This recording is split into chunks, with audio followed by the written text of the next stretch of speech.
All right, looks like we've been joined by Coach Philip Montgomery from Tulsa. The Golden Hurricane is 6-1 overall, went 6-0 in conference play.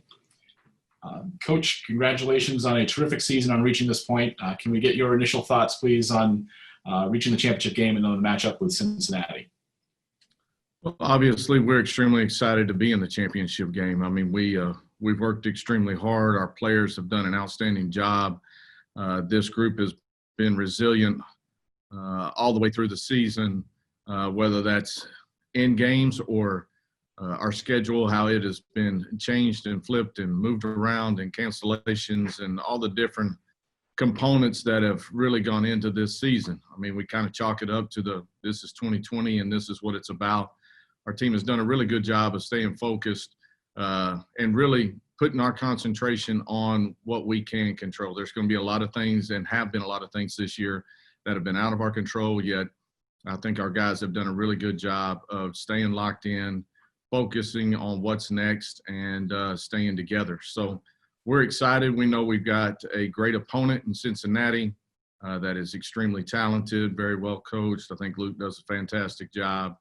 And they've got a lot of weapons offensively, defensively. You know, they've been lights out all year long. So it's going to be a tremendous challenge for us. We're looking forward to the opportunity and ready to play for the championship.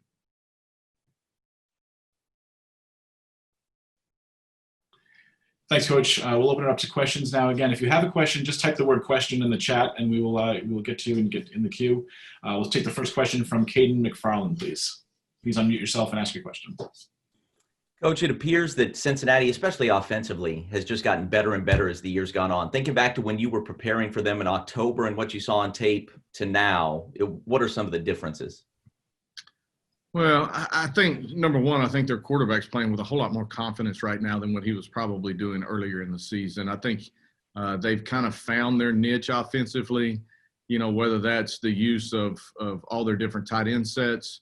You know, Dokes has been playing well, I think, all year long. But I think the biggest factor is they found kind of their niche, if you will, with their quarterback and their passing game, and his ability to extend plays, and his ability to pull the ball down and run, and using him as a runner. And I think that has just added to what they already do with the amount of talented people that they have. I think their offensive line has really started to gel and really come on. So you put those things in there together, they're a potent offense that you got to have a tough time stopping.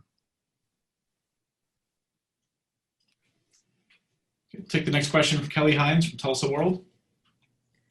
Philip, obviously every coach wants to compete for championships, and that's going to be a goal every year. But, you know, how much of a statement is it for you and for this team to be, you know, competing for a championship this week, especially after, you know, how the last few years have gone, and knowing that this program was close to being able to do that?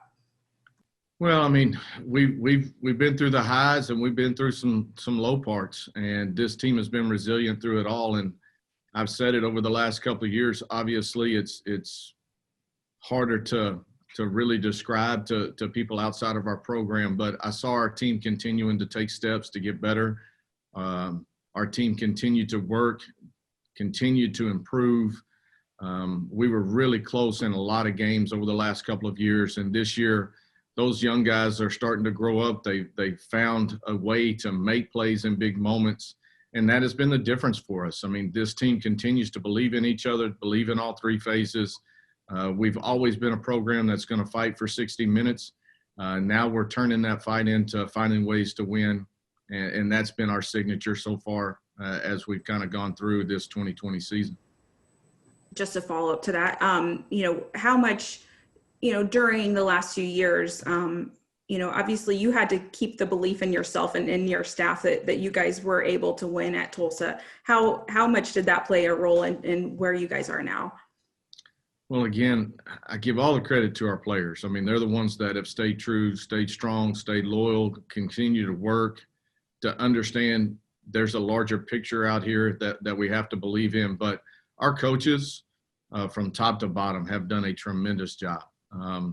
They've also had to stay in there and believe a little bit. And They've done a great job of continuing to really coach, to really teach, to mentor, to guide. And if there's one thing I can say about our coaching group is we have a bunch of coaches like that. They're great teachers and they're great motivators, and they've done a great job of continuing to build our young men and give them the opportunity to have success this year. Okay, we'll take the next question from Garen Emig, Tulsa World. Garen, unmute yourself and ask your question, please. Yeah. Hey, Philip, the opportunity to finally play these guys. I know that your kids and your staff been itching for that chance now for a long time. Do you want the pent up anxiousness or even frustration of not getting a chance to host the Bearcats? Do you want that to drive your guys and fuel them this weekend, or do you want that not to be an emotional issue at all? You want this to be just business? Well, I think the most important thing is we got to understand that we are playing for a championship. So all the other parts of it that kind of go into it, do we want to use that emotion? Yes, but we want to make sure we're using it in the right way, right? We got to funnel that into a direction that is going to be productive for us. I know our guys were excited to play them early in the year. They were excited to play them, this past weekend. We're finally going to get that opportunity to do that. We got to come out of the gates because this is an extremely good football team. And so we've got to control our emotions, use them in the right way, and make sure that we're executing at a good level in all three phases because this is a team you need to do that against. We'll take the next question from Morgan Beard, KTUL. Hey, Coach. Obviously, a nice little national stage you guys are going to be on this Saturday. And then when you got teams like Coastal and Louisiana and the Sun Belt and you and Cincinnati and other teams, it seems like the group of five is kind of, for lack of a better term, I guess getting more attention and getting more, legitimate conversation, and people are kind of maybe not rooting for them, but maybe giving more credence to the type of play. And I guess, would you say that the gap is maybe closing with the group of five and Power Five, or is this just a year where these certain teams, these 4 or 5 teams, are just having great years? Or do you think it's a sign of things to come where, like I said, maybe that gap is closing? I think the gap has closed significantly over the last 3 to 4 years, especially involving our conference. I mean, we consider ourselves a power conference. I think the teams from top to bottom in our conference have gained respect nationally. Some of that is because of who we played and how we've played against those opponents. I think that spirit has really been driven home over the last 2 seasons for sure. As far as this year goes, I don't think it's any different than what we've been doing. I think we have just gotten more exposure about it. And I think as we continue to do that, our conference is going to continue to grow, and we're going to be recognized, as I feel like we should be, as a power conference in the midst of, everything else that is going on.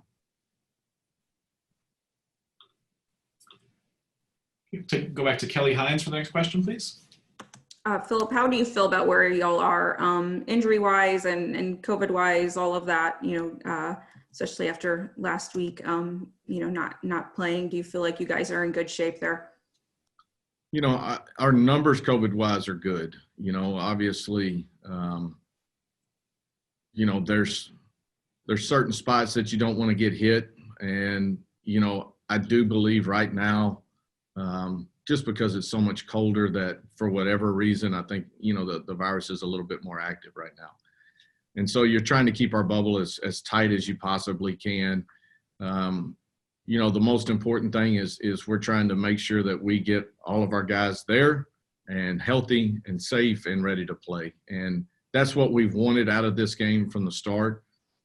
We wanted both teams to be fully loaded and ready to play because it's going to be a great game, and we don't want any distractions when it comes to that part of it. So I feel like our team we're there. Obviously, we've got some bumps and bruises. Obviously, we're still dealing with virus just like everybody else. But I feel as though we're in a good position right now to play as long as we stay exactly where we are right now. Okay, we'll go to the next question from Luke Slaylaw. Coach, this is the most successful run TU football's had since World War II in terms of the national rankings and just the spotlight that's been on the program. How much are you actively trying to avoid that attention and just the respect and attention you're getting from all different parts of the country? Well, I think it's great for our young men for the amount of work that they've put in, the way they've been disciplined, the way they've dedicated themselves, not just this year, but in the years prior to. So from that standpoint, I welcome that part of it because I want our guys to feel that. But I'll be real honest, and maybe I'm a little bit too much with my head in the sand, but, you know, with everything that has gone on this season, I think our guys have really stayed focused on just trying to be 1-0 every week and letting all the rest of it kind of take care of itself. We've been climbing this hill for a while, and we felt like we've kind of been in the playoffs from the start of conference till now. We knew we needed to win every week to continue to put ourselves in an opportunity to go play for a championship. We've done that, and I think our guys are locked into that part of it. All the patting on the back and that, you know, I don't think we feel that as much. I don't think our players feel that as much because we're not out and about in town. I mean, we're trying to stay here on campus, trying to stay within our bubble. And, you know, all of that outside part of it is not really around us every day like it would be in a normal year. And you personally, are you getting an influx just as your phone blowing up just more than it would in any other year? You know, I'm not a great phone guy to start with, so I'm going to say no. I mean, you know, obviously close friends and things like that, they'll hit you and congratulate you and try to, you know, just encourage you to keep them going. But I wouldn't say any more than normal. Okay. Could take the next question from Caden McFarland, please. Get one of these new iPhone 12s. You'll be a phone guy, Coach. Changed my life. Hey, Cincinnati's defense, one of the best in the country. How do you go about attacking them, or, you know, I suppose just what do you need to do to be successful against a team, you know, that's got playmakers at every level like they do? Yeah, they have a tremendous defense. So do we, and I think that'll be the calling card, in my opinion, of both teams, is the way both these defenses are going to play this week. How do we attack them? I think we got to do a good job of. They're very difficult to run the football against. We've got to find some ways to run that. We got to be a little bit creative maybe in doing so. I think our offensive line has been a point of emphasis for us this year and continue to improve and get better. And we've got to lean on them a little bit from that standpoint. And then, you know, we know that they're going to play a lot of man coverage, and they're really good at it. And we've got to do a good job of our receivers getting off of man coverage, trying to find some space in there, attack one-on-one matchups when we get it, and go win those matchups. And we got to win the 50-50 ball. In addition to that, just like every game, right, we've got to take care of the football. You know, this is not a team that you want to give short fields to. This is not a team that you want to turn the football over against and give them more opportunities. We got to find ways on third down to stay on the field, keep drives alive, and when you get down in the red zone, you got to get touchdowns. We'll go back to Kelly Hines for the next question, please.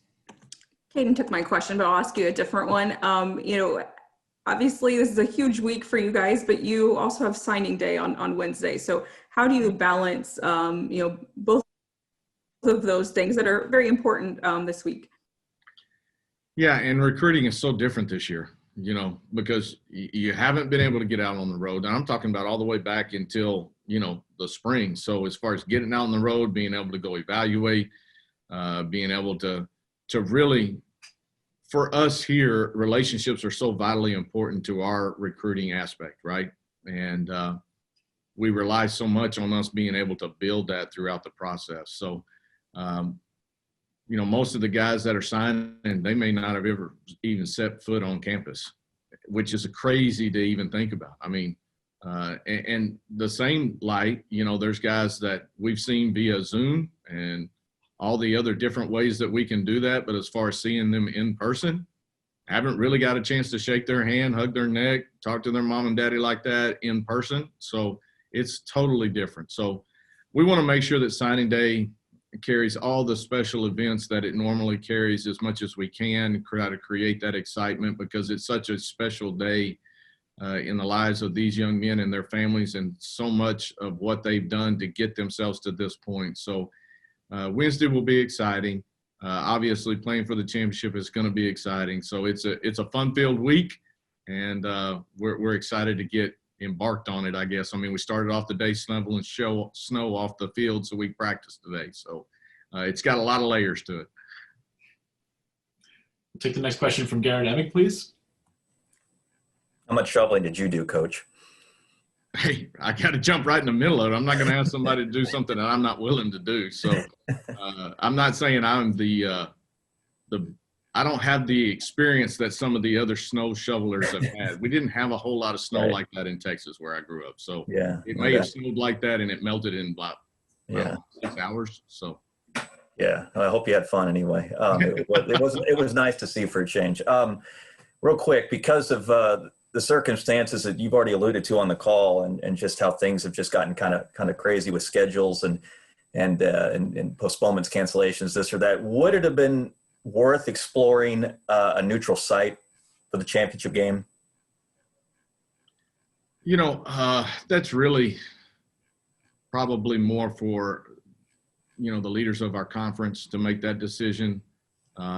I understand some of the restraints that we're put under, especially during this time, but moving forward, maybe that's something that we ought to look at, being that, having the opportunity to just have it at a neutral site, and it's there every year, and you try to create the excitement from that standpoint.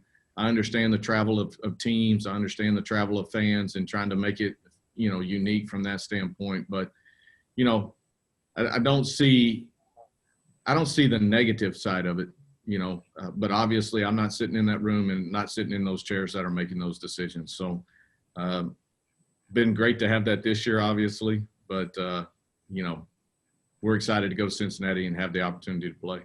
Okay, thanks. Time for one or two more. We'll go back to Morgan Beard, please. Coach, we talked about him all year long, every week, talking about Xavier Collins, but there are about 32 participants in this call right now, so a little bit bigger of an audience. And with him, being named a finalist for the Butkus Award, I guess rather than just say talk about him like you always have, just how excited are you to see him on this kind of stage, given how he's impacted every game so far for you guys this season? Well, I don't expect anything different out of him. He's a guy that has always stepped up in big games. Every game's a big game to him. He's a guy that, it just brings so much to the table each and every week. I know teams are having to try to figure out ways to get around him, by him, through him, over him, and trying to at least minimize the damage that he can do. The good part about that, and Xavier would be the first one to tell you, is we got a lot of good guys on defense. And our defensive line is playing extremely well. We got two, in my opinion, all-conference type corners. We got safeties that are coming downhill that can fit, that can also play in the pass. Our linebackers are running. So he's not doing it by himself. He'd be the first one to tell you that, but he obviously brings a lot of special things to the table. And, I don't expect anything less from him this week, obviously. Well, Coach, thanks so much for giving us a few minutes this morning. I look forward to seeing you in Cincinnati at the end of the week. Thank y'all. Appreciate it.